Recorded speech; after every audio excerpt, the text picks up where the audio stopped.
Hello and welcome to another ETN Files interview.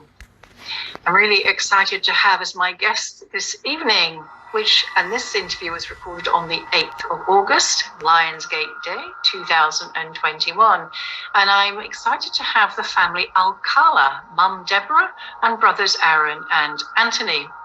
But before we get on to the interview, another incident happened on the 8th, and that is the passing of the great Paul Theodore Hellyer, ex-Minister of Defence for Canada.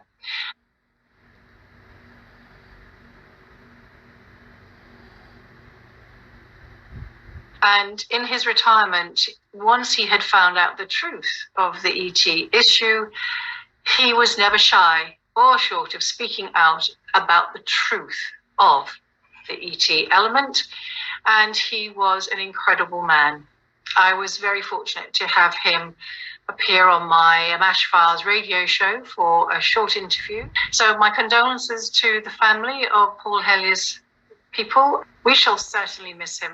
He was a giant of a man and a gentle soul. So thank you, Paul, for all you've done and for his family supporting him in the work that he felt called to share. And now on to our interview. I wanted to just share a little bit with you of something that Anthony wrote, who approached me first early July. And in the email, he says, I have some incredible things happening to me on a regular basis now. And I'm coming out more and more and wanting to speak about it. He finds it helpful. He said, but when I do tell my story, most people either think I'm full of crap or just plain crazy attention seeking, like I'd want that kind of attention. He said, so more or less now, I just focus on my 5-year-old who tells me that Spider-Man comes out of her closet. And also that when she was talking about that, he too was having his own visitations with an insectoid being. More on that later. So Mum Deborah has also been a lifelong experiencer, it seems, as well as something of a medium. And what is very interesting about the family is that not only have they become aware of another segment of a close family, so cuddly, that they are just getting to know, and in that getting to know, they have found that they too are experiencers of one stripe or another. So that is fascinating. And also what is amazing is that they all seem to say that it's only been since about 2016, the last 5 or 6 years, that they all seem to have woken up, as they say, become really aware of what's been happening to them and what is going on. Their stories, each one of them, are pretty amazing. So I hope you're going to enjoy this interview. I certainly did. Stay tuned. True. How lovely to see Mum on the face.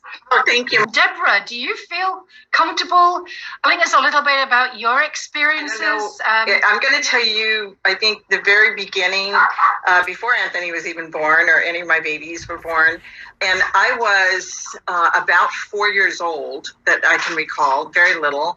My mother got mad at me because I was writing under her brand new table with my crayon. So she sent me to my room and closed the door.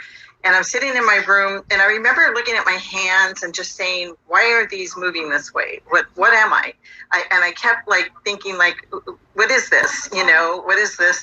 And why is it doing this? And it was just confounding to me at that age. So I know I had fallen asleep for a split second because I was mad. I'd been crying. And I opened my eyes, and there is a figure of a woman in front of me, and she had a long flowing gown. It was white, almost transparent.